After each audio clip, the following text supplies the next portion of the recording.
সকালে পড়াতে যাওয়ার জন্য রেডি হয়ে বাইরে গিয়ে দেখি দেখো এরকম মেঘ উঠেছে, কত বড় মেঘ উঠেছে। আর বৃষ্টি পড়েছে, তো ভাবলাম টিউশন যখন যাওয়াই হয়নি, তো যেগুলো কাজগুলো পেন্ডিং আছে কদিন ধরে করা হচ্ছে না সেগুলো করি।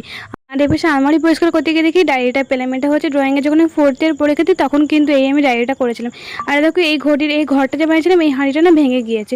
আর বেশ দেখো আমি সব ড্রয়িংগুলো দেখাচ্ছি কি সুন্দর আগে করতাম। এখন তো হচ্ছে কাজের চাপে সময়ের অভাবে আর ড্রয়িং করা হয় না। আগে দেখো ড্রয়িংগুলো মানে আমি জানতামই না উপরে আমার ড্রয়িংগুলো এখনও আছে বলে। আরও অনেকগুলো ছিল, ওগুলো দেখছি না উইতে হচ্ছে সব খেয়ে নিয়েছিলো, এইটা একটাই বেঁচে ছিল। তো দেখে আমি বেশ খুশি হলাম যে এখনও আছে।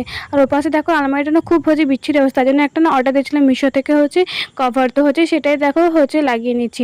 প্রথমে দেখো সাইজ করে মেপে আমি কেটে নিয়েছি, তারপরে দেখো হচ্ছে যেরকম ভাবে লাগাইনি একটু চিপকে দিয়ে, তারপর হচ্ছে একটু ভিতরে যে আছে ওটা টেনে টেনে আর কাপড় দিয়ে মানে ঘষে ঘষে ওটাকে ঠিক করতে হয়। এ দেখো পুরো কিন্তু আমি কমপ্লিট করে নিয়েছি, খুব সুন্দর লাগছে। তারপর দেখো হ্যান্ডেলটা একটু খারাপ দেখাচ্ছিলো, ওটা আমি করে নিয়েছি। আর আজকে এপাশে রান্না হয়েছিল চর দিয়ে মাংস, ফার্স্ট টাইম এটা খেলাম।